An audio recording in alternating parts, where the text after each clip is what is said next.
After seeing the game in October 2009, we figured out it was going to be a great opportunity to enhance the PC player experience with realistic effects and simulations.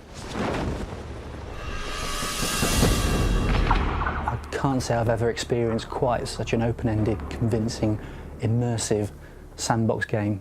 We had been experimented with some simulations on water, ocean simulations, and we thought that we could add an extra notch on the looks of the game. The water is composed of two components. One component gives the water a convincing large-scale swell that moves boats and causes the character to bob around when he's swimming in the water. The water is much more real with more specular highlights, and it reacts as it should with the boats and Rico swimming. We also added a wind-driven ripple effect that adds that last level of convincing detail that makes it look really special. Also, we saw that the game uses depth of field effects quite a bit, so we thought we could add some nicer looks to it to make it more film-like. What we've worked on mainly is bokeh filters.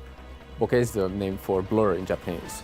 When there is a very blurred background, you see the light sources. Usually you see like a very defined shape, which is usually circular or pentagonal, depending on what is the iris aperture of the camera.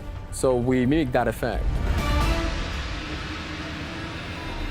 We're all familiar with the sharp shadows you get if you put a small light in a room and stand in front of it. You'll get sharp shadows cast by that light. If you put a big light in a room, so we're talking a light the size of a wall, you'll notice you'll start to get softening in those shadows. And if you take that even further and think of light coming from all around, what you get is really soft little blobby shadows under everything. And what ambient occlusion does is it calculates those soft shadows dynamically in real time in order to show that objects are grounded and convincingly part of the world. For each pixel in the image, we're tracing rays out to find out how occluded that pixel is. What we can do with the GPU is we can use the massively parallel power of the GPU that's able to trace many, many rays at the same time. The first thing you realise when you play Just Cause 2 is that this is already a really immersive game. So this is a great candidate for us being able to add a little bit extra with the 3D vision support. We've been able to give Just Cause 2 a stereo rating of 3D vision ready, which not many games achieve. That means you get a really special experience when you play Just Cause 2 with a 3D vision rig.